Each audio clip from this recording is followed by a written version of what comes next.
Clicking sounds, sounds that reveal the presence of radioactive rays. The instrument, a Geiger counter, is converting radioactivity into sounds we can hear. This radioactivity is coming from a small piece of radioactive material inside this plastic cylinder. The small amount of radioactivity coming from the cylinder is harmless. The luminous dial on this watch also gives off radioactive rays, which we hear on the Geiger counter. Even when there's no radioactive material near, the Geiger counter continues to click. This is caused by cosmic radiation that continually bombards us from outer space. But we don't get enough cosmic radiation to harm us. Today, atomic scientists produce radioactivity in large amounts. Radioactivity and radioactive materials have many peacetime uses. But we know, too, that they can be used harmfully, as in atomic bombs. The chance of your being hurt by an atomic bomb is slight. But since there is a chance, you must know how to protect yourself. To protect yourself, you have to know what the bomb does. Besides blast, there's radioactivity and heat. Can we protect ourselves from these? These children are protected. Concrete walls help stop radioactivity. Any wall stops the heat. The heat scorches the house, but does not harm the children. Any solid gives some protection. The thicker it is, the better. We have the national defenses to intercept an enemy, and we all form a team to help each other through emergencies. You are on that team. So is your family, each member of it.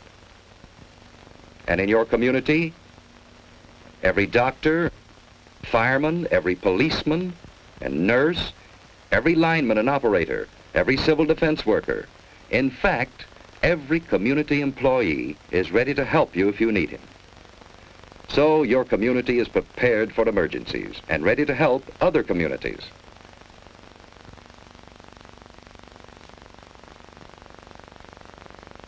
We have state and national headquarters for civil defense. And your city has a civil defense corps. We have a warning system and a system of defense. Yes, we have the equipment and the people for an effective team. But, like any team, it can win only when everyone knows his job and does it well. What is your job?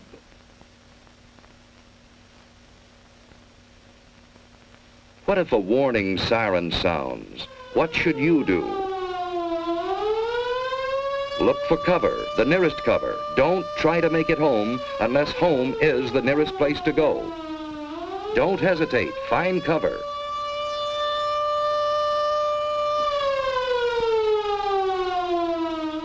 Everyone is in on this. Strangers will understand. Finding shelter quickly may save your life. If you can't get into a house, get behind a wall or a steep embankment on the side away from the city. Civil defense teams will go into action immediately. If you're home, you've work to do. Hi, Susie. Everything's fine upstairs. How are you doing here? Okay, I guess. That's good. We repeat, cover windows to protect against the possibility of broken glass, heat, and radioactivity. Turn off fires. If you are home and are not assigned to civil defense duties, go to your prepared shelter. Those who are in shopping centers, go to prepared Well, shelters fire in the kitchen's immediately. out. Now we'll go down the In basement. this practice alert, we are assuming that the attack will come on the waterfront area.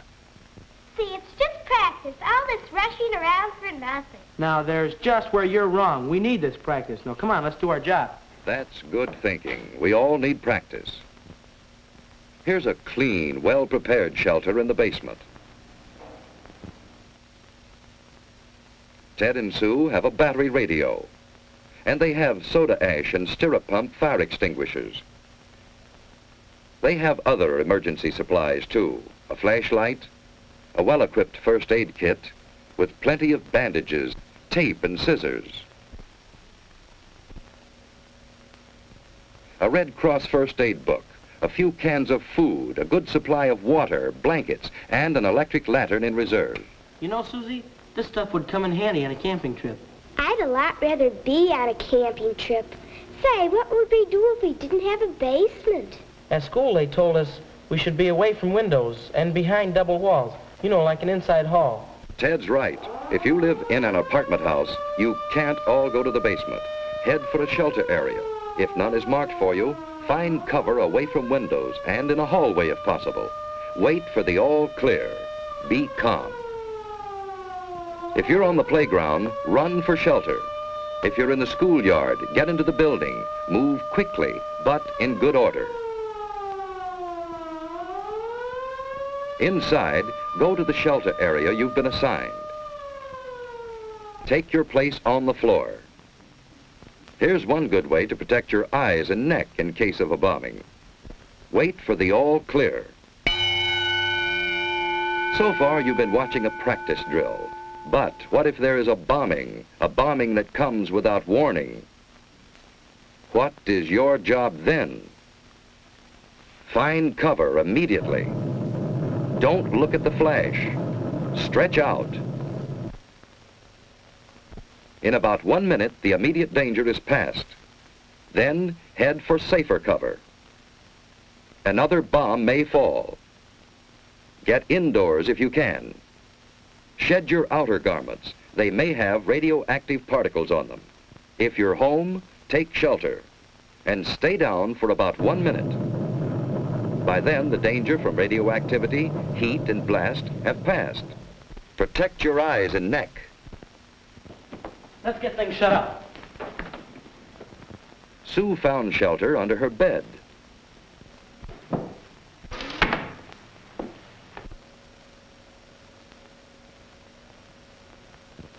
Dead. Let's get the battery set. When the house current is off, that battery radio is essential. Keep tuned in.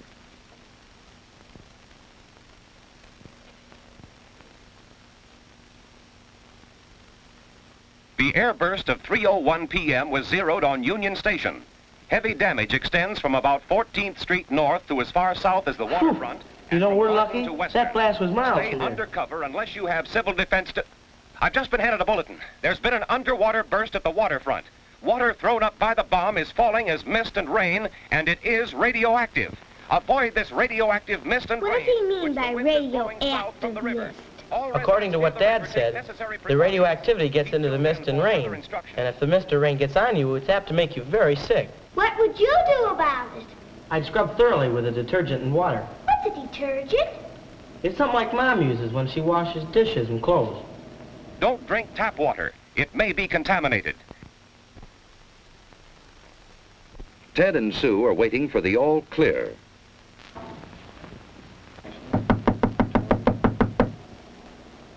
I'll see who it is. Hello, who's there? It's your block warden, Mr. Carlson. What's your name, Mr. Carlson? Hello, Ted. Hello. Ted, this is Mr. Franklin, our radiological monitor. He's here to check for any radioactivity. I saw your mother down the shopping center. She's fine. Well, there's no damage here. No, it's been very good here. Hello, Sue. Say, have you seen my dad lately? He's down at headquarters, and boy, he's really busy. Yeah? Well, there's no radioactivity here. Say, Mr. Franklin, is that a pen on your coat there? Oh, no, that's a dosimeter. A dosimeter? Well, what's a dosimeter? Well, it measures the amount of radioactivity that I've been exposed to. But this is the meter that I used to check with. Say, Mr. Carlson, is there anything I can do outside to help? No, Ted, everything is under control. You just stay here till the all-clear signal is given. You've done a good job. Thank you, Mr. Carlson. Bye, Sue. Bye. A good job. That's what everyone must do to be safe. Doing a good job means simply following the rules in an alert or an attack, and waiting until all is clear again. In this early and troubled stage of the atomic age, our very lives may depend on always being alert.